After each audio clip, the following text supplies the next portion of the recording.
Hi everyone, welcome back. My name is Kayla and welcome to my channel. Unfortunately on some not so happy news today.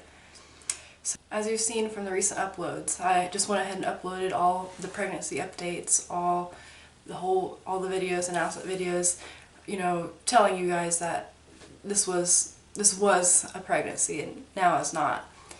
So I recently experienced a miscarriage and during quarantine, some of like the worst times of this world. And my husband and I are really sad, but we're okay. So just to jump right into it, everything went downhill my very first doctor's appointment at 8 weeks. And I knew there was some warning signs that I would like to have gotten in sooner, but due to the coronavirus and it deemed pregnancy as not a priority, and women that are pregnant not a priority, and we did not matter. So I was not seen until 8 weeks, even though I could have been seen at 4 to 6 weeks and needed to have been. So I was just blindly naive, thinking everything was probably okay, and it wasn't. So starting the end of May, I suffered a misdiagnosed blighted ovum, a missed miscarriage for 8 weeks, a failed miscarriage for 2 weeks, and ultimately landing me at a D&C surgery at 14 weeks along when the fetal development had ceased to continue at 6 weeks and 1 day. Yeah. Going from March 26th, 2020 to July 1st, 2020. And that's not even including the 6 weeks after July 1st where my pregnancy hormones are still circulating in my body, and that's how long it just takes to get back out of my system. So today is currently July 26th. So I'm kind of at the 3.5, 4-ish week mark of after the surgery. So I'm still in the waiting period. And since then I've gotten back on the birth control pill at about the 2-week post-surgery mark, 2.5 week post-surgery mark, just because it really made me stop to realize that I thought I was doing everything God had wanted for me, and I had opened my heart and accepted His path, a new path for me that I was not expecting at the time. And it just turns out that that's not exactly what His plans were. And I'm just open and receptive to anything He tells me or any direction He leads me. So I'm just very confused and I don't know what He's trying to tell me. So knowing everything that I've been through, like I'm an extreme planner. I try to take the place of, alright God, I'll let you direct my path, but here are the 3 options that are best, so you choose. And that's not right. So I've just had the tendency, I've known since the day Cody and I got married when we're going to be expecting. And it's like, okay, how can you plan something like that? God's in control. So it's kind of taught me to step back and realize, like, hey, this is a God thing, So I've taken a different approach. So I'm getting back on the pill and just waiting, just seeing where God is leading me next and what His plans are for me next, and just kind of basking in that and just being still in His presence and taking time to just think and listen to Him, because this is a really, really scary time in this world, politics-wise, virus-wise, humanity-wise. It's scary, it's unsafe, unknown, and it's been going on since late January, early February, and it's not ceasing. Like, it's not gonna stop. So I'm just gonna give it at least a year to just kind of see from now, no, a year from, like August, what's going on, and then kind of just go from there. I'm not gonna fall into back into the mindset of like, I'm gonna plan every single thing out. It's just trusting the Lord, even though that's what I thought I was doing initially with the surprise pregnancy. But I know everything's for a purpose, and God was using that as a way to teach me and grow me to be prepared for the real deal. And so Cody and I have a angel baby in heaven, and we don't know the gender.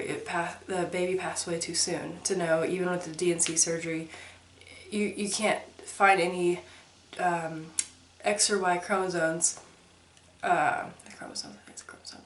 in the fetal development or in your bloodstream until 8 weeks. So I was like literally 13 days shy of knowing what the gender could have been, and knowing that the baby passed on May 8th and Mother's Day was May 10th. It was like heartbreaking. And I told my family and on from May 9th on. So knowing that every single person I had told, besides Cody of course, the baby was no longer, the baby had passed. And it's like, how? How did I not realize? Like, I mean, of course, like, how did I not feel that? Or, I mean, in the back of my mind, I was always worried, like, what if I'm just making all this up? Like, what if it's just me, I'm crazy, and what if it's all this hype and there's no baby at all? And I kept having that feeling, and it's like, why do I keep saying that and feel that? Well, in my first appointment, with the baby not being there, it was like absolute dread and shock, like, oh my. And being initially so upset and just trying to figure out, oh, I didn't know I was going to be pregnant. I'm not as healthy as I could be right now. I had so many other plans that I wanted to do before this year and a half, before we were planning to get pregnant. And then it's like, did I wish the baby away? I mean, subconsciously, like, did I will this child to disappear? And that was really hard. And something I really wrestled with. And it's like, I was going to love this baby no matter what. And even with my panic in the very first week, I didn't really want this. I still love the baby and I wished it away. So the day I got the pregnancy test, I was bleeding. I thought it was my period. And that was on April 26, 2020. And I was bleeding 2 days before that, the day I got the positive pregnancy test, and 3 days after. Not a lot, lighter than a period, slight cramping, less than a period of cramps. And I just thought, that's weird. And so when I had first called the doctor to get blood results, I told them, like, hey, I'm bleeding and cramping slightly, is that okay? And they're like, oh, it's normal, it's so normal. And then at the 6-week mark, I started to feel like extreme shortness of breath. And with the coronavirus going around, everyone's like, oh. And in the back of my mind, it's like, well, do I have the coronavirus or is this just pregnancy symptoms? Who knows? It's my very first pregnancy. I would go up the stairs and be so winded, I'd have to lay down for an hour to rest because I felt like I was drowning. It's like, is that normal? I called my doctor and they're like, no, that's not normal. You can go to the ER if you want. I'm like, no, I'm not dying. Like, no, I'm not doing that. Especially with the coronavirus cases in the ER. No, thank you. So those are the warning signs. The 6-week mark, something didn't feel right. And looking back, it's probably from an unhealthy fetus that was causing my body to have this. And, later on, carrying this deceased fetus for 8 weeks in my body without my body expelling is probably not good either, and just morbid thinking. Luckily I didn't know about that till the last 2 weeks, but just thinking the baby was not there. So the 8-week appointment, my very first appointment, I was pumped. I'd accepted the fact I'm going to be a mom. I waltzed in my doctor's appointment without Cody because they wouldn't allow him, even though this is my first pregnancy and there were some warning signs. I was waiting, my doctor comes in from delivering a baby and he's like, hey, congrats, bumps elbows because corona, I can't shake. I'm like, thanks. And I'm like, I can't wait to get back there. And so I get back there and they lead me to the ultrasound room. It's so surreal. I'm like, I can't believe I'm sitting here. The chair was this big chair. It was really, really cool. I had all this technology and I was ready. So I put like the little drape over my knees and I was like, all right, I'm ready. And so I sit down there and they, of course, go to my belly first. And because after 6 weeks you're able to see it from a belly ultrasound and not transvaginal. And so I was like, cool, I get to skip that, that's nice. And she didn't see anything. Well, I just went to the bathroom before, knowing I shouldn't have, but I couldn't help it. I had to wait in the waiting room for an hour and a half, so I was like, I'm going to die. So knowing that, I was like, oh, sorry ma'am, no worries. I just went to the bathroom and my urine is empty, so that's why you're not seeing anything. She's like, oh, yeah, okay. So she puts it transvaginally and she moves it around, and of course you know that when they are silent, there's not good news.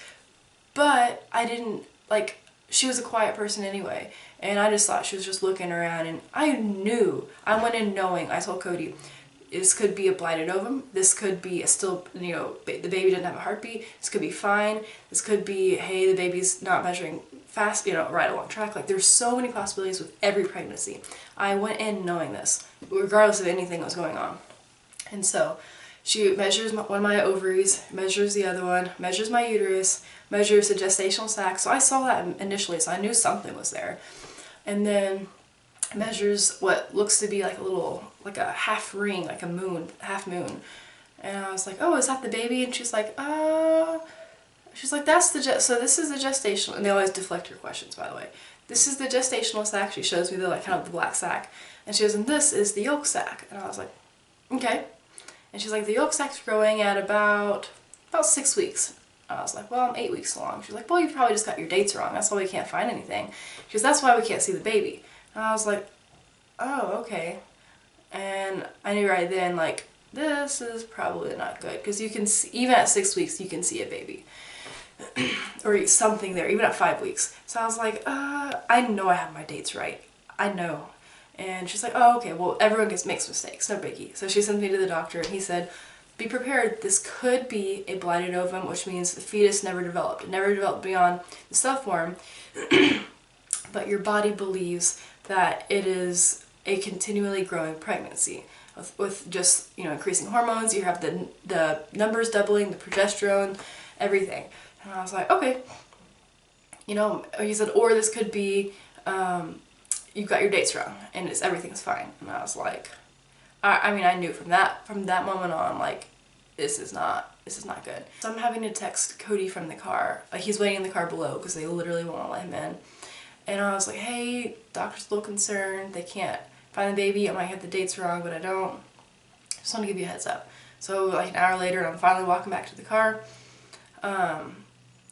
Cody's just like, so what happened? He's all excited, and I was like, well, here's the ultrasound picture. They couldn't find the baby, but that can happen sometimes. And he did, dove right into research. Well, it says here that at 9 weeks, sometimes you can't even see the baby, blah, blah, blah, blah. It's all good. So he had a very positive outlook, and the doctor told me to come back that next week to triple check.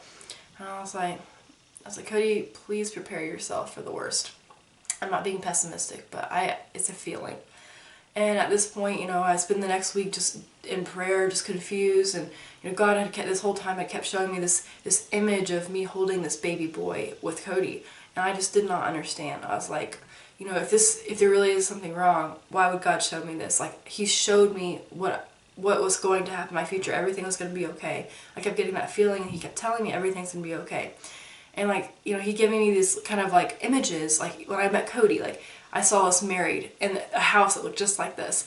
And it's just like, okay, God was leading me. Like, He showed me this is my future. So I saw that vision, like that image from God, like almost right after a positive pregnancy test, kind of helped me through the small amounts of grief of my thought to be future I was wanting. I was like, okay, well, it's gonna be a boy, and that's that. Like, he's gonna be here in our arms. It's exciting.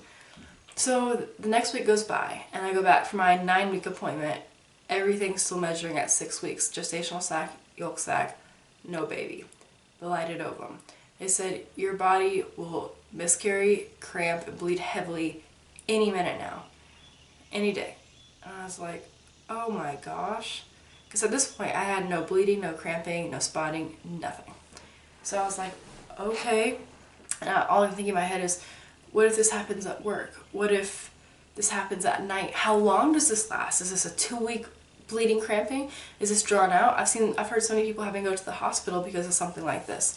And so I'm just going through all the things in my head, just upset, and it's just like, he's like, you can take a miscarriage inducing pill to make things happen quicker if you'd like. And I was like, no, let's just have things go naturally and just go the most natural route and then just go from there. It's like, okay. So he scheduled me for a month out to revisit for like an after miscarriage follow-up. And so I wait and wait and wait. And how do you even tell work this? Literally. Because it's like, this whole process for me lasted literally 8 weeks. So you can't take off 8 weeks of work. And every week was a new bad thing. So it's like, I didn't tell anyone at first. And so I tell Cody everything. He was in the light of everything was okay. So he really took it like, okay. Like, not good. So I felt really sad and bad, and then I just wrestled through those emotions of, I'm gonna lose this baby any day, I'm scared to death. Luckily, well, not luckily, but this had happened to a few people in my family, is the exact thing, and so, which could be genetic, who knows, you know, so I got advice from them. I had to tell my family the bad news, and I got some mixed reactions. You know, I've had a few people tell me, why would you possibly have thought this was a good idea to have told people?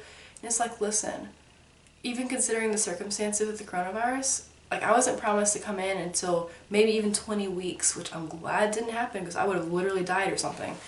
You know, they just, it wasn't a priority. They weren't having people come in at all because the virus was so scary. And honestly, who is in the safe zone ever? Who? Nobody is ever safe in the entire life. You could wake up tomorrow in heaven. You could, God forbid, be in a car accident. I mean, nobody knows. Nobody knows. No one's promised tomorrow. And that goes the same for pregnancy. I know the risks are higher, but... And I had already chosen, Cody and I, to make the decision to share with our family, regardless of the outcome, to celebrate the pregnancy for what it was in that moment. Point blank. We had decided that, and either you support us or you leave, because that's where we were at. And this person who had said that, it's like, you've got to be kidding me. And I calmly explained all that, and, you know, still it fell on deaf ears. But it's just like, how could you say something like that to someone the day they find out this news that your baby is no more? And you're just devastated. And to say something like that is one of the most heartless things I've ever heard. And then other family members, everyone, you know, they mean well, but they're like, hey, just move forward as quick as you can, forget about it, it's not a big deal. But here's the thing, they have those healthy kids to look back on and say, it was no big deal, see, it's fine. I'm not promised anything. God does not owe us anything. God does not owe me 2 healthy children because of this happened. I'm at the mercy of His will. So for whatever He decides, me and Cody's future, I am grateful and open. But we don't have those kids right now to look back and say, that was nothing, let's forget about it, move on as quick as possible, just don't think about it. Because I'm in the midst of that right now. For all I know right now, we may not ever be able to have children. The doctor's hopeful, I'm hopeful, Cody's hopeful, but we really don't know. And I have my full hope and faith and trust in God that everything will be okay, no matter what. But it's just, you can't say things like that. And I know no one knows what to say, and I'm not sensitive. You know, anything anyone said, I just, you know, smiled, because I know everyone's heart, and they mean well, they really do, except that first person who said that. Anyway,